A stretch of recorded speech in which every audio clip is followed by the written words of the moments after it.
Roulade cakes, with their beautiful spiral of contrasting filling and cake, make a beautiful and dramatic dessert. But in some ways, you're fighting the laws of physics. The cake rolls best when it's warm, but a warm cake will melt the filling. In this video, I'll show you how to make a cake that rolls beautifully and keeps the filling cool.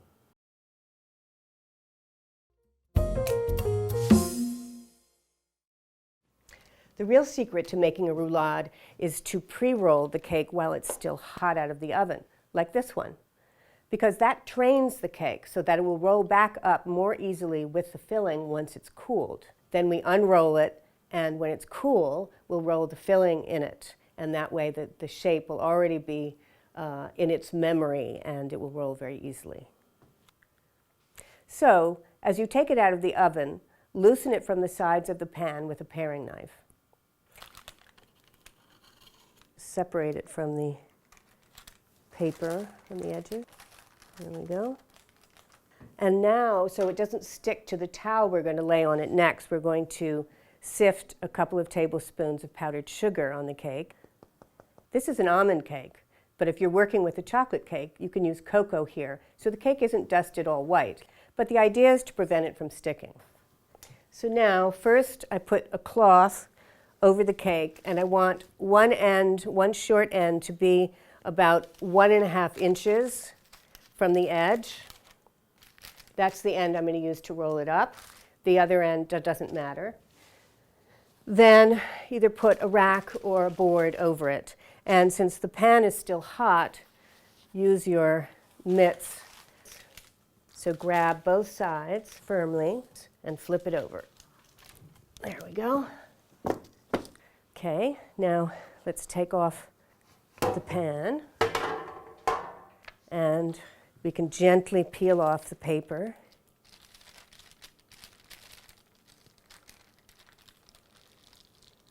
Okay.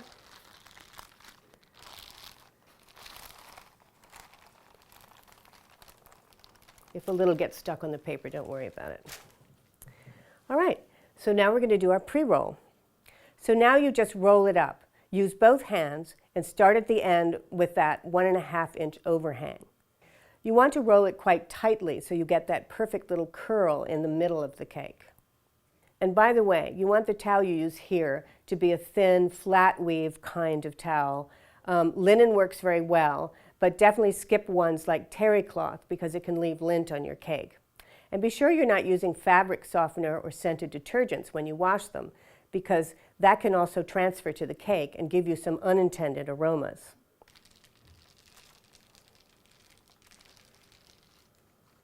Okay, now that the cake is rolled, we want to let it cool in this position for about 30 minutes.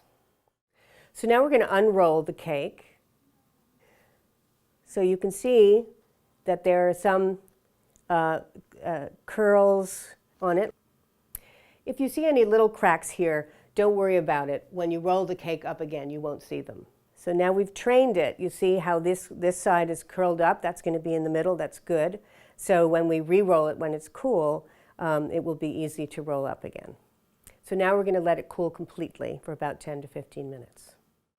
So now we're going to make our filling. It's very simple. It's just seedless raspberry jam, and then I'm going to put some fresh raspberries in it. The first thing you want to do is to loosen up the jam. You can sort of whisk it with a fork, it's fine. That looks good. So now I'm going to add the berries and just crush them against the side of the bowl to mix them in. You don't want to crush too deeply because it'll just release a lot of juice, just enough to combine them with the jam. There we go. So now we'll spread the filling on the cake. So let's get it all on the cake first. And now we want to spread it so that we have about 1/2 inch on the sides and about 1.5 inches on this far edge, because otherwise if you put it too close to that edge it'll squish out as you roll it up. And evenly, 1/2 inch over here. The important thing is to make sure you get the jam inside this middle curl here so that you will have some jam in the middle of your spiral. Okay.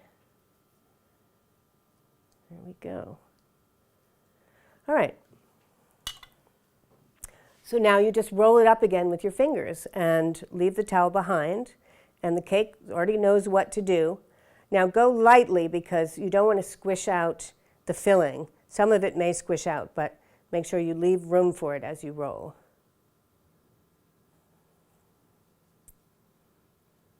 Great. See? It knows exactly what to do. So sometimes a crack may appear as it has here, but that'll get covered by your frosting. So I'm just going to move it up so it's right in the middle, and I'll be putting whipped cream on top so you won't even see it. So now we're going to cut the ends of the cake. Just use a serrated knife with a sawing motion because this is going to be very pretty and what your guests will see. And then use 2 large spatulas to move the cake onto your serving platter.